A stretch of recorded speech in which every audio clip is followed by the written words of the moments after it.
views and opinions expressed in the following program are those of the program host and do not necessarily reflect or represent the views and opinions held by TCN TV Network Incorporated. Due to the social nature of this broadcasting channel, videos may contain content copyrighted by another entity or person. The TCN TV Network claims no rights to the said content. TCN TV Network cannot be held accountable for the copyrighted content. TCN TV Network is a messenger and sharer of information and strives to verify but cannot warrant the accuracy of copyrights or completeness of the information on this program.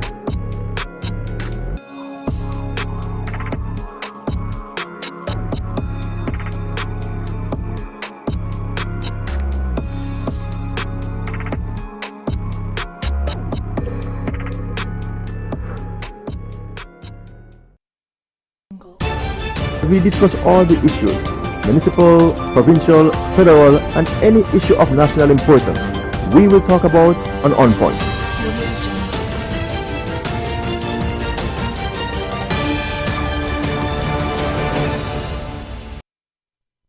Good evening and welcome to another edition of On Point, your number one political and current affairs talk show program on this Tuesday, November 5th, 2019, broadcasting to you live from here, the lovely city of Brampton.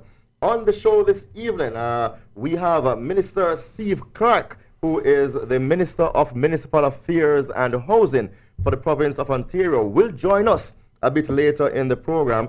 We'll also have a conversation with Mr. Matthew Green, the newly elected Member of Parliament in Hamilton Centre for the NDP, will join us to talk to us about his aspirations and his new duties there at Parliament Hill. But this evening, we have joining us to my immediate right, as usual, Mr. Mario Russo, businessman and Brampton resident. Mario, always good to have you on the program. Thank you so much, Jermaine. And beside him, we have Mr. Len Carby, RBC retirement planner and Brampton resident community advocate. Len, is always good to have you. Same here. Good to be here. So let's talk a little bit. You know, we had spent a lot of time in the last few weeks covering the federal election campaign, and some issues here in the city of Brampton, municipal issues, have gotten a little bit ignored and they're feeling a bit left out. Right, so let us let us catch up to date on some Brampton municipal issues. Mario, kick us off. 1 year in office of this Brampton Council. Your initial impressions after their performance for the first year in office?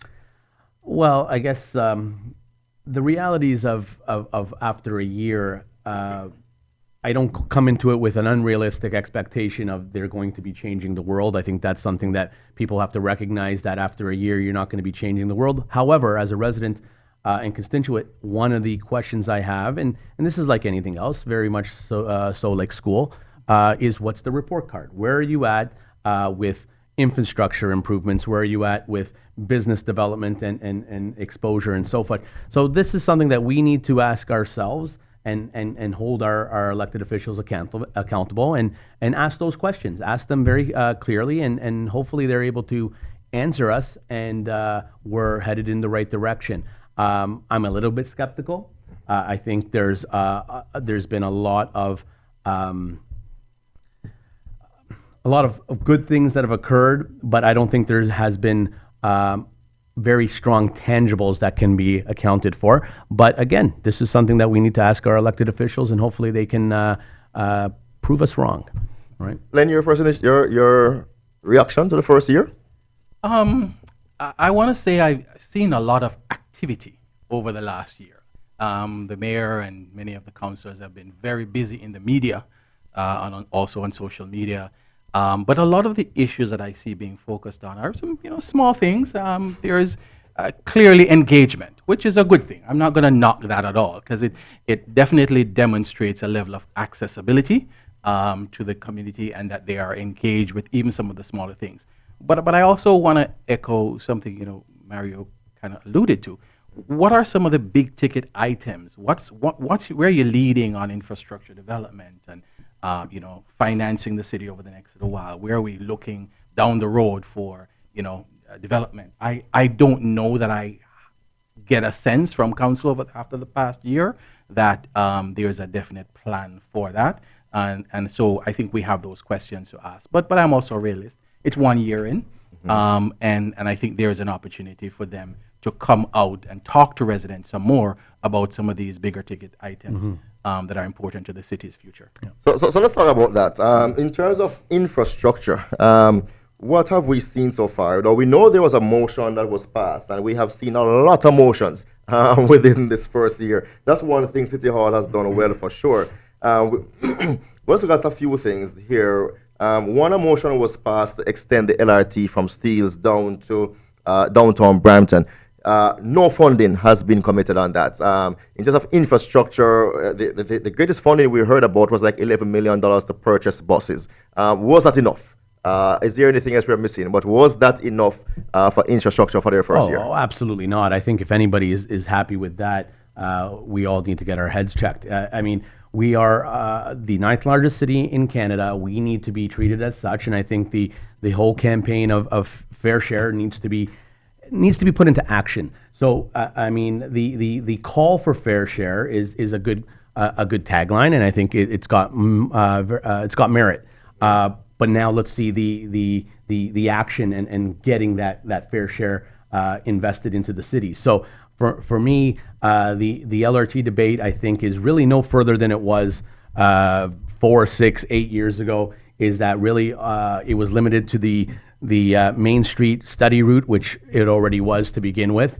The underground component, which I do applaud. I think the underground component has tons of merit. I think that's something that a perfect example of an underground option is having a true large city feel and getting that funded. So this is what we wanted to have. BRT East-West, please get that done. Please get that done ASAP. But we have stalled on funding. The 1 year has not been able to secure any more commitment in terms of funding. Len Carby, a no tax increase budget was a good point for the resident of Brampton. Was it a good point? Yeah, I'm saying it was. Will you agree it was a good point? Yes, I think we can agree on that one. I think most residents would welcome that. I think if that was one of the campaign promises, then the mayor had to be consistent with fulfilling that promise. However, I don't think that's sustainable.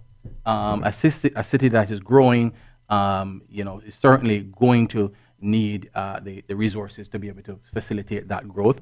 I'm very curious about what the plan is for the downtown core. If we intend to be a major, world-class city, then something needs to be done about our downtown core.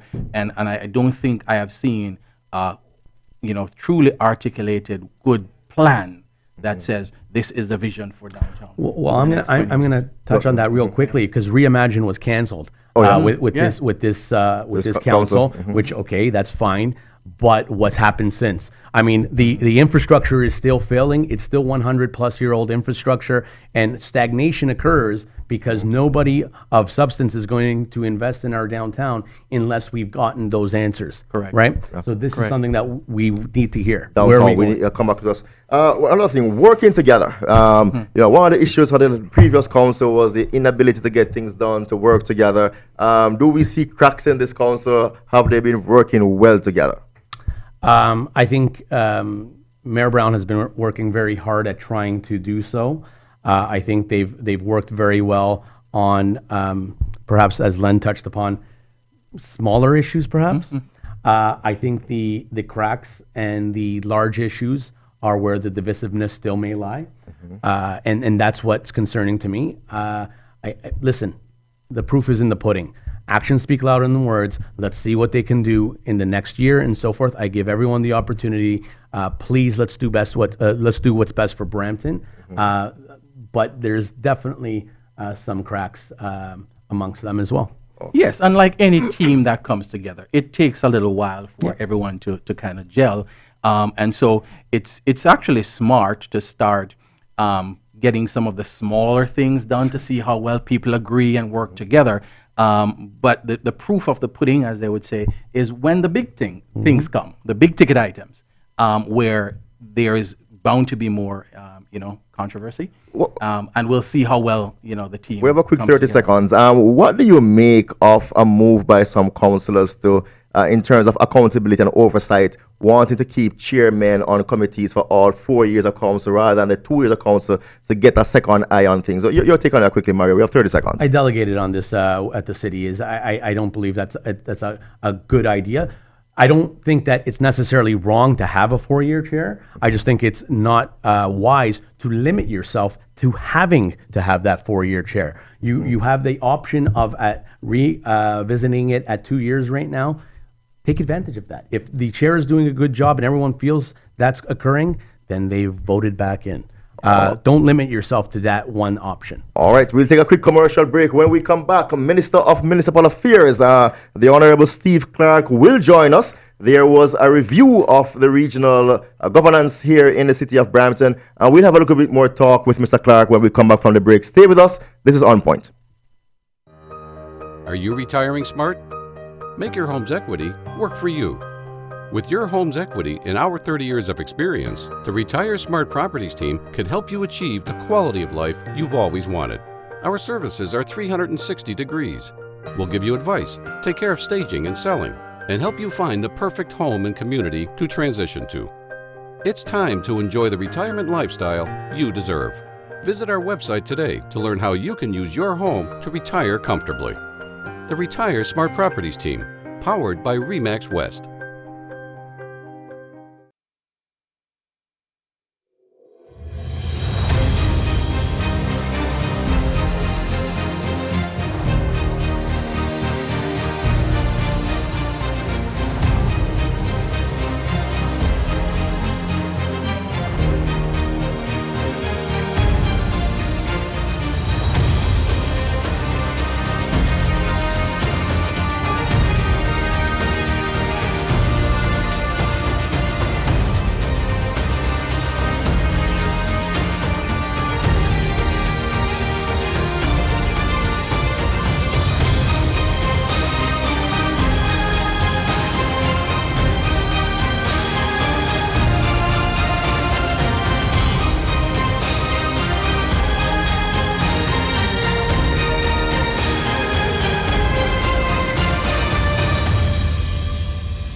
My name is Trish Curling, and I am an online coach, personal trainer, and yoga teacher, and your new host of Shaping Life, which is all about understanding that we have the ability and the control to take charge of our health and wellness.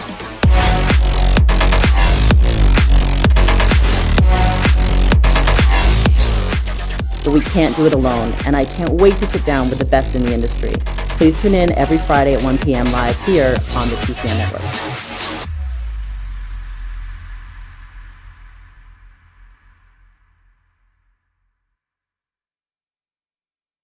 At Benjamin Law, we understand the real cost of personal injuries. As the victim of an accident, you may be the one who's physically hurt, but your main concern is that your family are the ones who will pay the price. Benjamin Law will be there for you, helping, supporting, and working tirelessly to resolve your personal injury case. Call 1-855-899-4878 or visit benjaminlaw.ca and let our family of lawyers help your family.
World-famous spiritual astrologer and psychic Pandit Sai is born to serve people. He's an expert on palmistry and horoscope. He can handle all problems and give Vedic solutions for business, job, love, marriage, husband and wife problems, children, personal, and many others, including depression.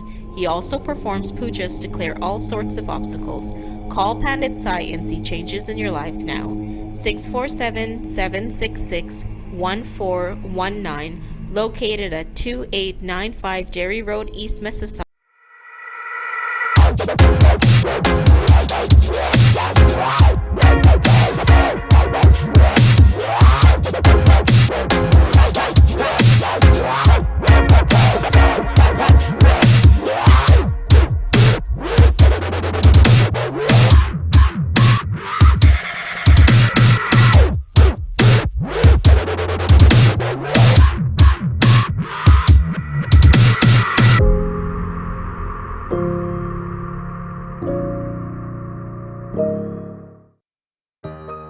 Are you retiring smart?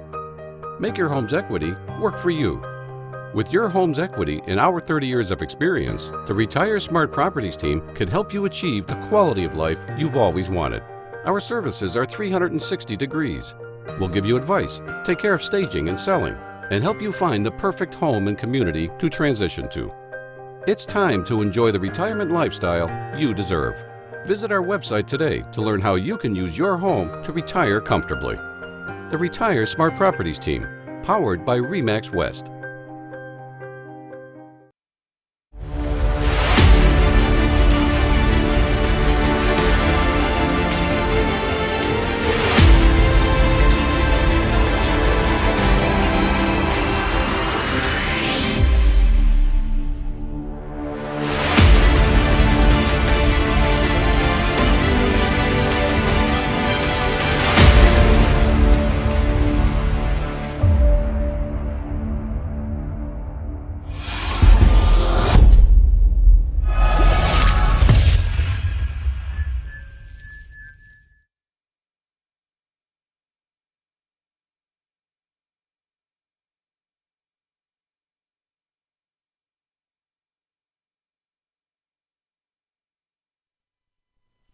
Welcome back to On Point, your political and current affairs talk show program. We're just having some technical difficulties connecting with Minister Steve Clark, but as soon as we have him, we'll switch over. We'll continue here talking with Mario and Len as we go on in the evening. So, Mario, some challenges seem to be happening at City Hall. We have had 10 CAOs in 7 years.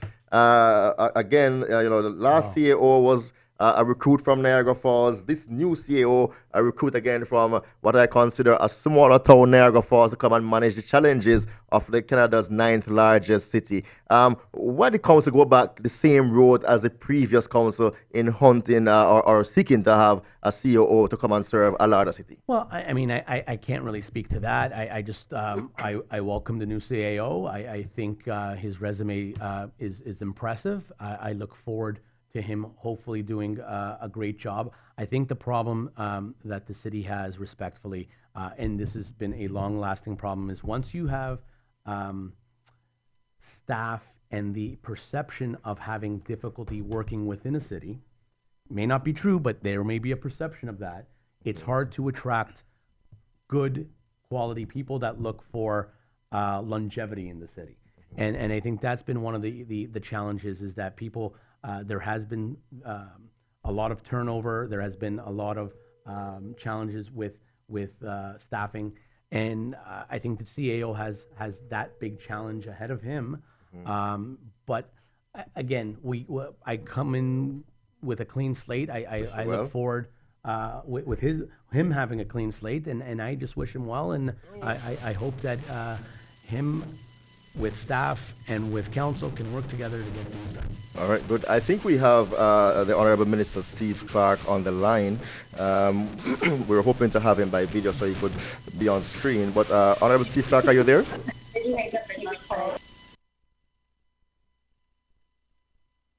Minister? We just lost the minister. We'll try to reconnect again. Len Very, Carby. very important man. Very hard to get a hold of. Len Carby, 10 people CAO in 7 years. I think Mario kind of nailed it on the head. I don't think this is the fault of the new CEO. He has done well. His resume looks impressive, and we welcome him to the city. But I think Mario is right in that attracting good talent. I come from the private sector, and I know what it means in trying to attract good talent.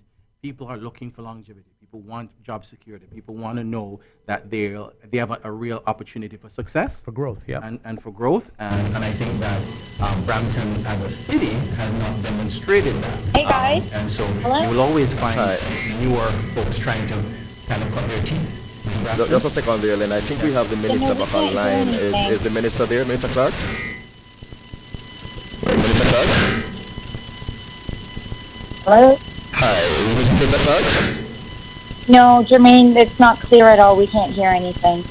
We'll try to get that resolved. We'll continue while we try to get that resolved. Let's jump a little into the regional review, Mario. There were some challenges that we have in terms of regional review. The Ontario government conducted a review. The report came out. We are not so clear on some of the issues, and that's why we were hoping to have Minister Clark online to kind of talk to us about the review. But what were some of those things that you were hoping that this review would have addressed? Well, I was glad that the provincial government and the minister came out with the keeping the region intact. I think there's some great benefits with keeping the region intact.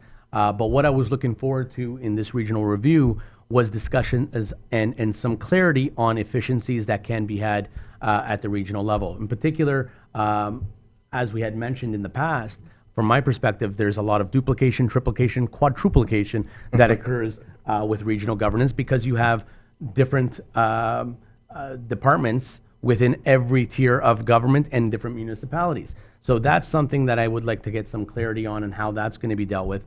But more importantly, from a Brampton perspective, my question number one is proper and adequate representation for Bramptonians. So Brampton having a population of quasi 700,000, depending on how you look at it on the books, if not, but and Mississauga having approximately 50 to 100,000, but they have 12 votes, we have 7.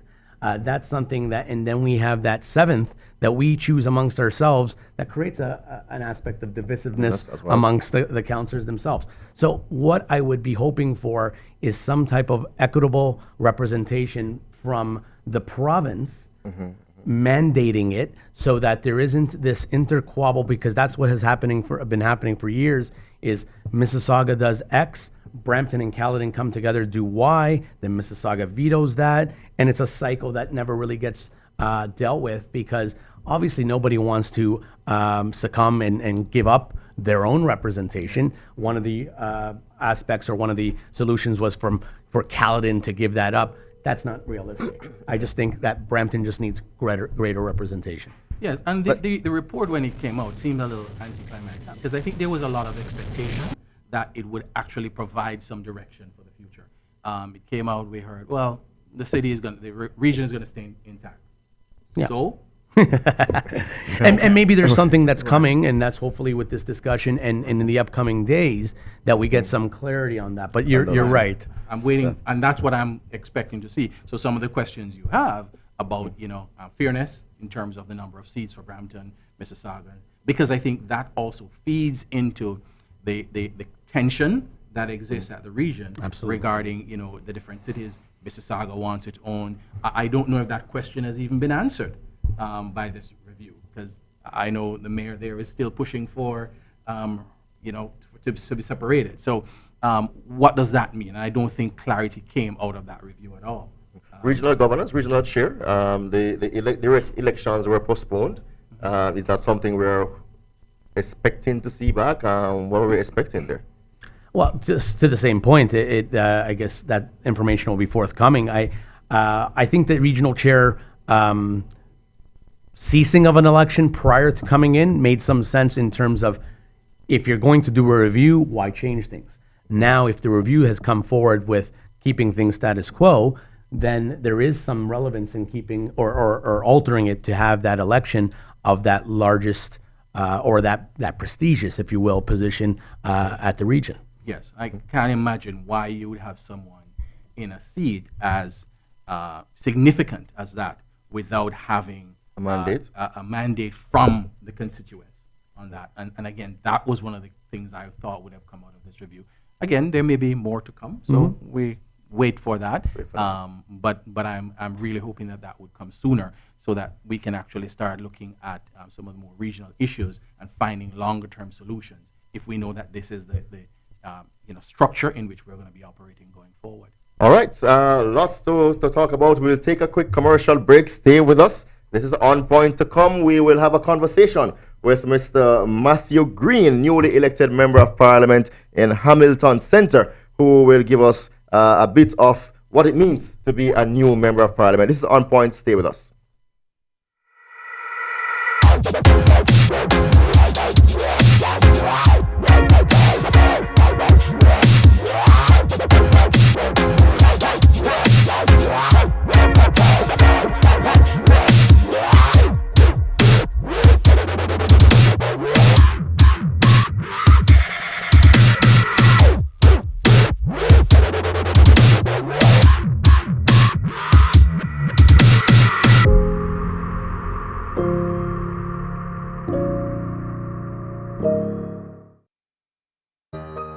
Are you retiring smart?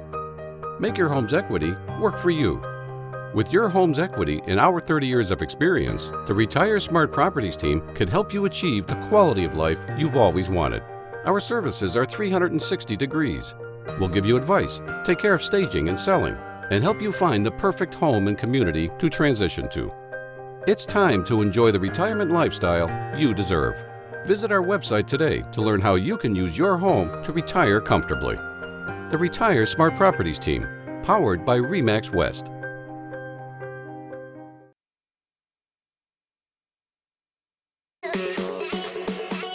My name is Trish Curling, and I am an online coach, personal trainer, and yoga teacher, and your new host of Shaping Life, which is all about understanding that we have the ability and the control to take charge of our health and wellness.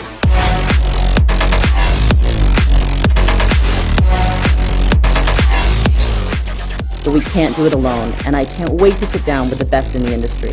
Please tune in every Friday at 1 p.m. live here on the TCN Network.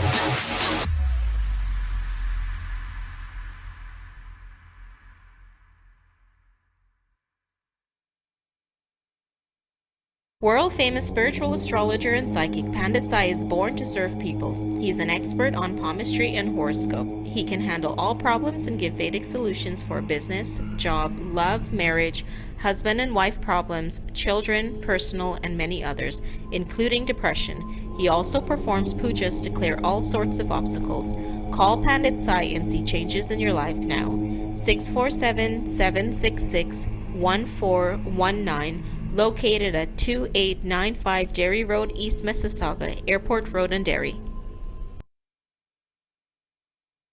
At Benjamin Law, we understand the real cost of personal injuries. As the victim of an accident, you may be the one who's physically hurt, but your main concern is that your family are the ones who will pay the price. Benjamin Law will be there for you, helping, supporting, and working tirelessly to resolve your personal injury case. Call 1-855-899-4878 or visit benjaminlaw.ca and let our family of lawyers help your family.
Welcome back to On Point, your political and current affairs talk show program. We have joining us Mr.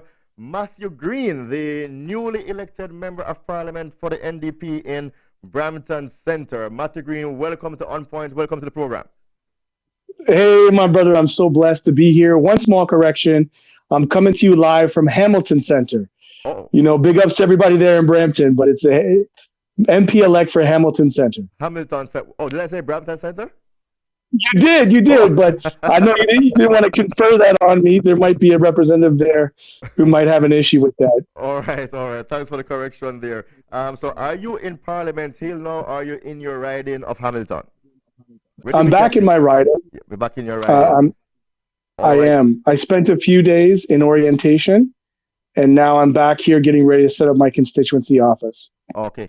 So walk us a little bit, Matthew Green, for those who don't understand the role of a member of parliament. First of all, tell us briefly, after election night, you got the results that you won. You had a celebration party. How was the transition been like for you? Well, like all things, the number one thing first is just taking it in. It was a historic night. We had to thank the volunteers. Then you immediately the next day have to actually tear down your campaign office. You have 3 days here in Hamilton to pick up all your lawn signs. So it's quite a production post-election. And then I'm spirited away to Ottawa for 3 days of orientation with both the staff from the House of Commons as well as the party. A lot of administrative stuff, human resources, managerial, right? Getting the offices open. There's 2 offices that we have, one in Ottawa and one back here in Hamilton Centre. Okay. And so we have to get that open, because every day that we're closed, we have people here, who are seeking our support that, are going to be looking for us to get these doors open. Okay. So in terms of the actual swearing in, so what you're sounding like is it started working even before the actual act of being sworn in. That's right. Well, I'm not sworn in yet. I'm an MP-elect. Okay. So what we're looking to have happen now is, as you've identified, the swearing in will happen. After that, there will be likely a caucus meeting. Okay. And then we'll be waiting for the Liberal government to announce their cabinet. Once they've announced their cabinet, we will be allotted our own critic roles. Okay. So we will, basically pair up with whatever ministries they decide to go with to the throne speech. And then they'll have an official throne speech. And if they gain confidence, they will form a minority government. Mm-hmm. I think anybody who is, watching closely knows that this will be a day-by-day type scenario. I'm certainly excited to serve the people here in Hamilton Centre. But before we even get into the kind of parliament, the minority parliament, we look at our MPs as some kind of Superman, Superwoman, who you go for just about everything. In terms of your orientation, can you break down, because we know Canada, we have 3 different levels of government. So can you break down for us, from your orientation, what are those rules and responsibilities for the member of parliament? What should people be expecting of you as a member of parliament?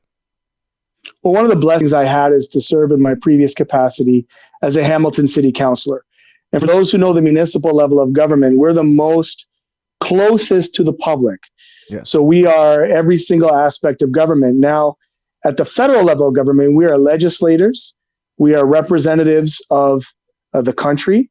Yeah. We are dealing with constituency work, things like CPP, so pensions, immigration, anything that's federal related. And so, in Hamilton Centre here, we have certainly a lot of social pressure. We have people living in deep poverty.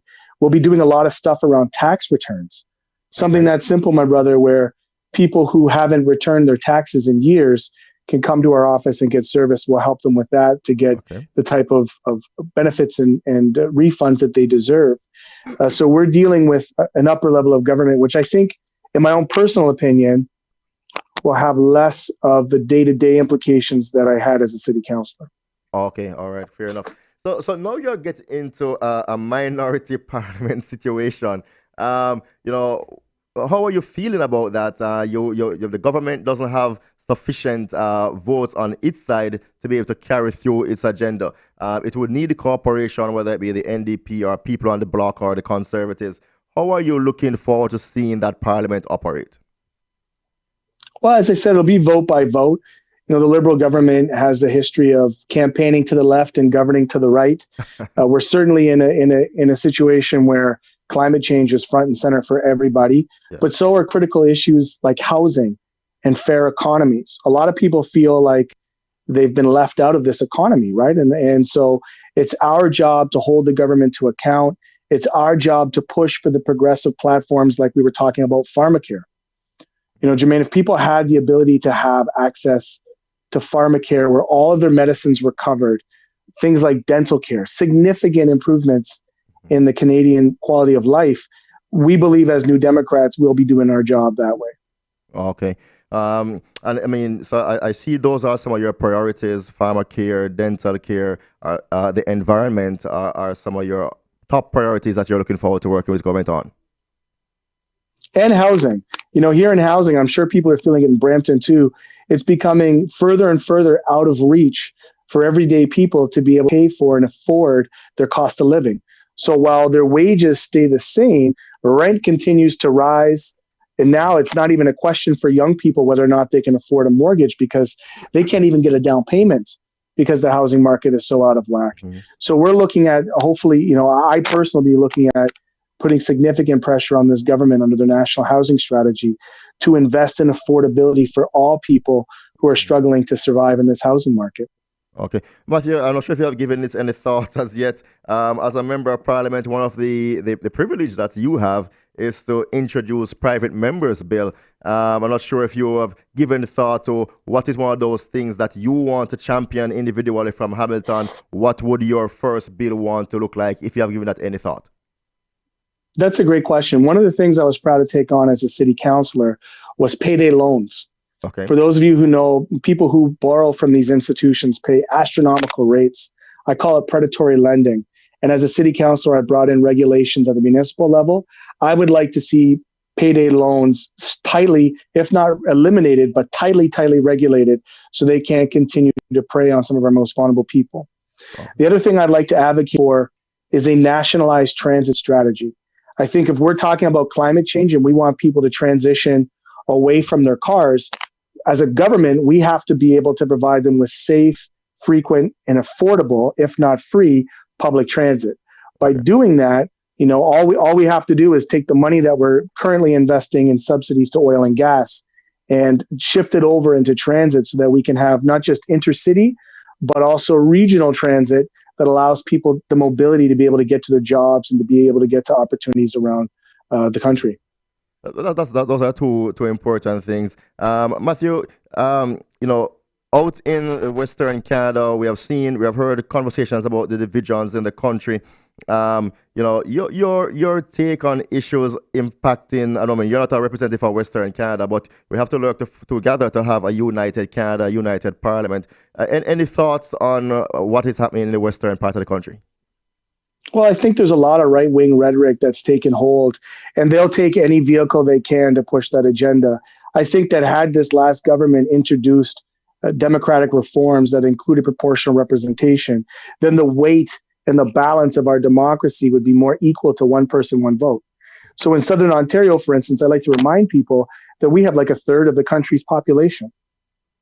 And so, I think that there are a loud minority of people in Alberta who would seek to tear this country apart for their own interests. But the vast majority of people living across Canada want to see shared prosperity. They want to see ecological protections. Most people who understand science acknowledge that climate change is real, and they need to have a diversified economy in Alberta. But we are in a divisive time, and it's not necessarily regional. Here in Hamilton, we have some of the highest rates of anti-Black hate crime in the country. Mm-hmm. We have the rise of far-right neo-Nazis across Ontario. We're a very multicultural and diverse region of the country, and yet we're facing the rise of white supremacy.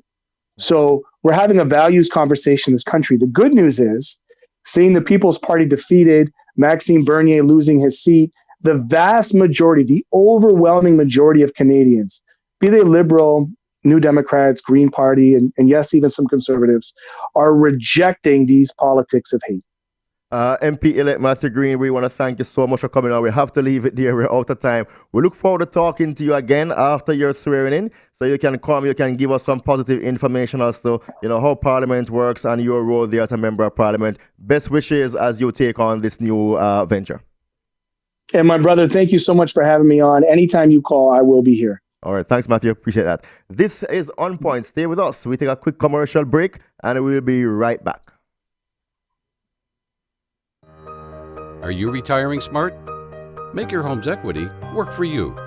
With your home's equity and our 30 years of experience, the Retire Smart Properties team can help you achieve the quality of life you've always wanted. Our services are 360 degrees. We'll give you advice, take care of staging and selling, and help you find the perfect home and community to transition to. It's time to enjoy the retirement lifestyle you deserve. Visit our website today to learn how you can use your home to retire comfortably. The Retire Smart Properties team, powered by RE/MAX West.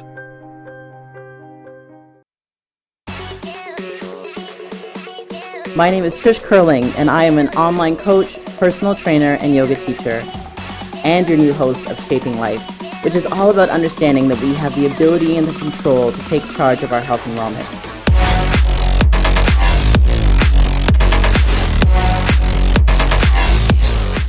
But we can't do it alone, and I can't wait to sit down with the best in the industry. Please tune in every Friday at 1 p.m. live here on the TCN Network.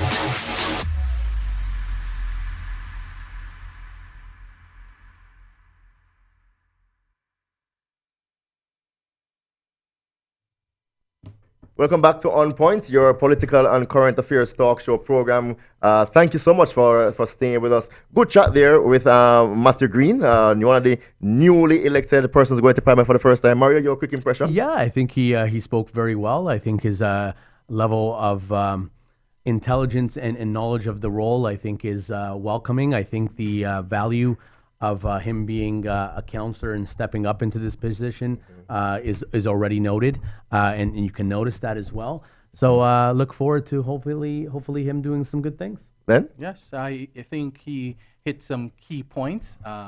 So clearly he's going to Parliament with some thoughts of what it's the things he wants to implement. He hit pharmacare, he hit a national transit strategy, he hit Payday loans. Payday loans, yes, very predatory.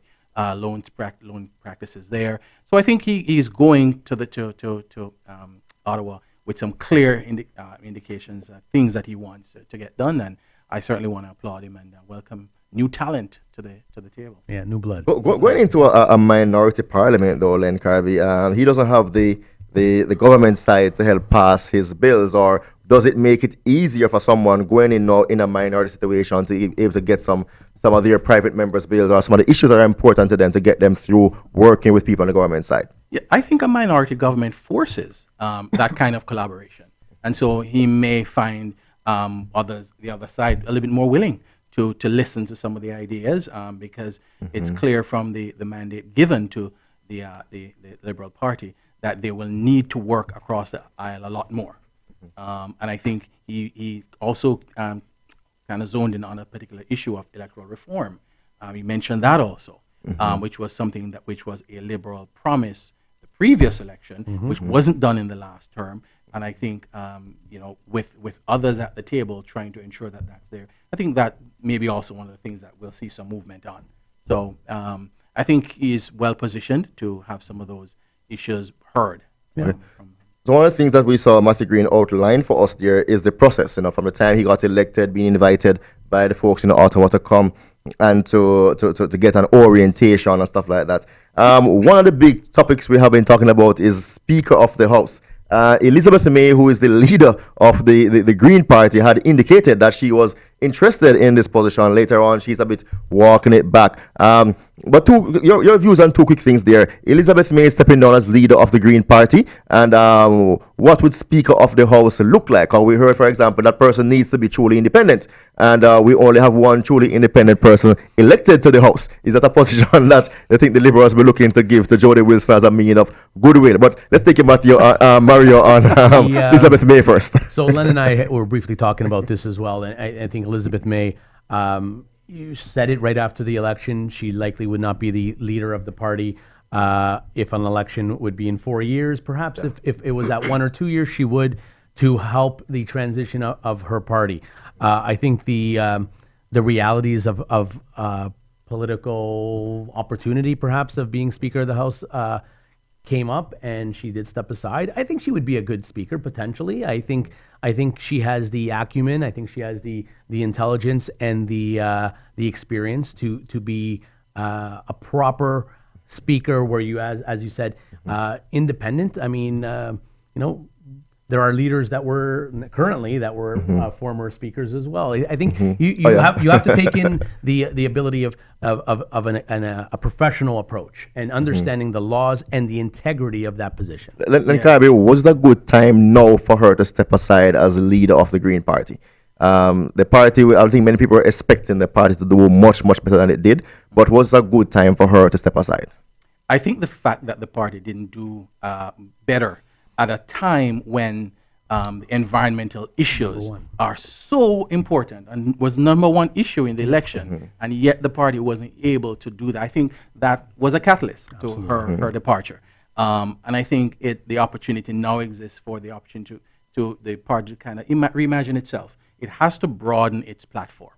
It cannot be a single issue party because the environmental question or issue is being really taken away from them, because the Liberal Party, the Conservative Party, to some extent, maybe less so, perhaps does have and will be required to come up with some position on the environment and have that significantly be part of their platform. And so if the other parties are speaking to that same issue, well, the Green Party needs to have something else that it can offer to Canadians. Yes. And I think now is a good time for that reimagining of the party. And so, yeah, and if the political climate is there for her to move into something else, if it's a win-win, it seems. Absolutely. Speaker of the House, Jody Wilson-Raybould, that name was floated. I think she was asked about it, and sounds that there might be some interest there. Do we see the Liberals supporting such a move with their most seats in the House? No, absolutely not. I think someone like her with her experience would be phenomenal. I think, though, this is a perfect example of theory and reality. Reality, perhaps she is the best suited. Theory is that I can't see her getting traction from any party. Yeah. And that's the realities that exist there, is that, there is politics involved. And the politics are, you need to win over, not in particular a minority now, you need to win over the governing body and others. And I don't see that. We'll see. We'll see. Mario and I are agreeing a lot of things today. Oh, you're going to be all right. Oh, yes, that's it. That's it. Well said. So Elizabeth May has decided to step down. There continues to be rumblings in the Conservative Party. A name, Peter MacKay, is one that has been floating around a lot. He has said he's not interested in the position. Is it more media than the reality? Is Andrew Scheer safe in his job? I think when you haven't won, I don't think you're ever safe. I think from the Conservative perspective, I think the leadership review in April will be a large factor of how there's going to be how they will proceed. I think there are a lot of people that are posturing. I think anyone that doesn't think so is naive. I think Peter MacKay is a phenomenal true leader. I do have the utmost respect for the way that he's handling it. Obviously, media is getting involved, and he's saying he supports Andrew Scheer. That being said, he does recognize party problems. So we have to address those. So who are the other people positioning for leader, Mario?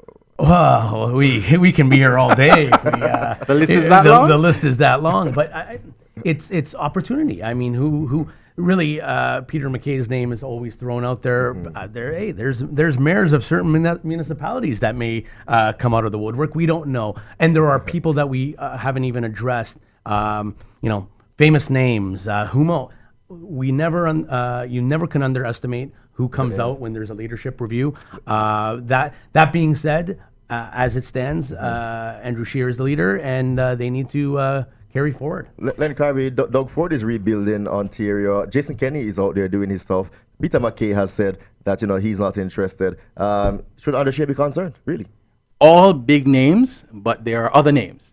And I think the fact that a leadership review is automatic after a loss creates the opportunity. So there are individuals who, even prior to the election, were aware that Andrew's loss would be an opportunity for them.